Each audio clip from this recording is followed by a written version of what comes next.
സംസ്ഥാനത്ത് വൈദ്യുതി ഉപഭോഗം വീണ്ടും റെക്കോർഡിൽ. ഇന്നലത്തെ ഉപഭോഗം 117.15 ദശലക്ഷം യൂണിറ്റാണ്. ചരിത്രത്തിലെ ഏറ്റവും ഉയർന്ന പ്രതിദിന ഉപഭോഗത്തിൽ കേരളം സർവകാല റെക്കോർഡിലെത്തി. വൈകുന്നേരത്തെ വൈദ്യുതി ആവശ്യകതയിലും കേരളത്തിൽ റെക്കോർഡ് ഉപഭോഗമാണ് രേഖപ്പെടുത്തിയത്. ഇന്നലെ വൈകിട്ടത്തെ ആവശ്യകത 6033 മെഗാവാട്ടാണ്. സംസ്ഥാനത്ത് പവർ കട്ടിനോ ലോഡ് ഷെഡിങ്ങിനോ ഉള്ള സാഹചര്യം ഉണ്ടെന്നും ഇത് ഒഴിവാക്കാൻ ശ്രമം തുടങ്ങിയതായും വൈദ്യുതി മന്ത്രി കെ കൃഷ്ണൻകുട്ടി പറഞ്ഞു. പവർ എക്സ്ചേഞ്ചിൽ നിന്നും കൂടിയ അളവിൽ വൈദ്യുതി ലഭ്യമാകുന്നത് ബുദ്ധിമുട്ടായതിനാൽ ദീർഘകാല കോൺട്രാക്റ്റിൽ ഏർപ്പെടാൻ സംസ്ഥാന വൈദ്യുതി റെഗുലേറ്ററി കമ്മീഷന്റെ അനുവാദം KSEB ചോദിച്ചിട്ടുണ്ട്. 22-ാം തീയതിയിലെ പൊതു തെളിവെടുപ്പിന് ശേഷം ഈ അനുമതി ലഭ്യമാകുമെന്ന് പ്രതീക്ഷിക്കുന്നതായി മന്ത്രി പറഞ്ഞു. കഴിഞ്ഞ ദിവസം 116.11 ദശലക്ഷം യൂണിറ്റ് വൈദ്യുതി ഉപഭോഗമാണ് രേഖപ്പെടുത്തിയത്.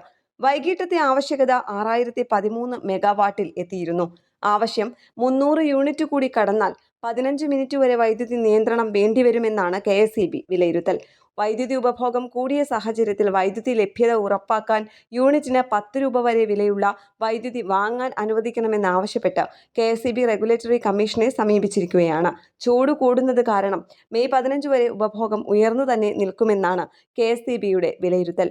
ഡാമുകളിൽ സംഭരണശേഷിയുടെ 37% താഴെ അളവിലാണ് വെള്ളമുള്ളത്. നീരൊഴുക്കും കുറവാണ് എന്നതും വൈദ്യുതി ഉൽപ്പാദനം കുറയ്ക്കുന്നുണ്ട്. ന്യൂസ് ഡെസ്ക് കേരള പ്രണാമം.